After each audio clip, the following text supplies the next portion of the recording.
Magandang umaga po, magandang maulan na umaga sa inyong lahat. Nandito tayo sa Disaster Operations Center ng Office of the Vice President.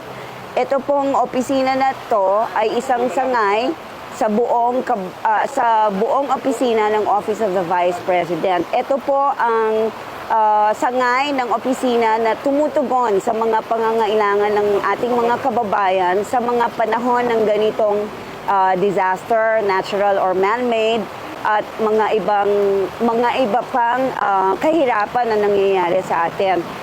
Nanggaling tayo sa bagyong Krising at ngayon nararamdaman natin ang epekto ng habagat. So marami po tayong mga pamilya na apektado, hindi lang dito sa Metro Manila, kung hindi sa ibang bahagi pa ng Northern Luzon.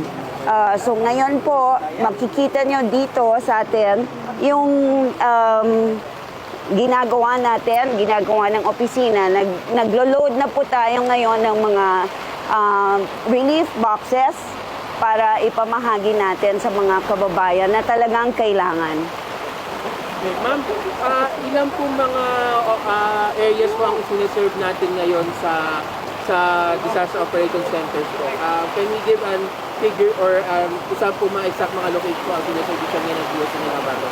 Of course, unahin natin yung pinakamalapit dito sa Metro Manila kung saan yung location natin dito sa gitna ng Quezon City, no? So marami dito sa paligid-ligid lang na nangangailangan ng tulong pero makakaabot po at in fact nakaabot na tayo hanggang sa Pangasinan para magpadala ng tulong. Ma'am, ilang boxes po or meron po ba tayong figures kung ilang libong mga tao ang nasusunod ng DOC, ma'am? Sisilbihan 355,000 families ang seserbisyohan natin ngayong araw na ito. Yun ang accomplishment.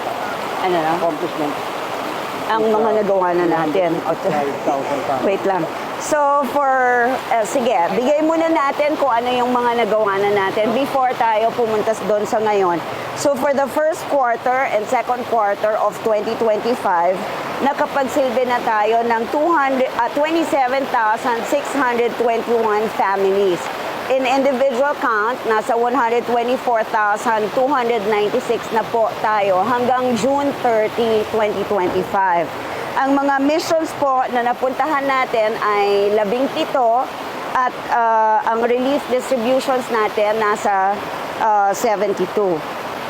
For this year, from January to June 2025, nakaapat na po tayong mga disasters o mga insidente kung saan kailangan natin talagang maghatid ng tulong at nakaikot na din po tayo sa 11 regions sa buong bansa.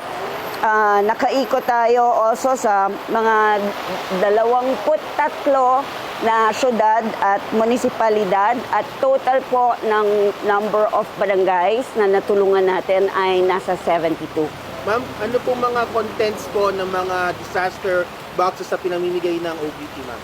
Yung ating food boxes po, ang laman yan ay bigas at mga ilang pirasong canned goods na pwede na nilang pangtawid sa isang pamilya na nagbibilang ng 4. So mga maybe 1 day or 2 days or hanggang 3 araw kung kaya nila pang i-stretch yung kanilang relief.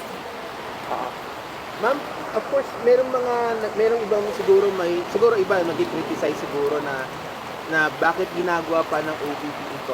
Yung dapat meron ginagawa naman natin ng DSWD. What's your take po doon sa iba?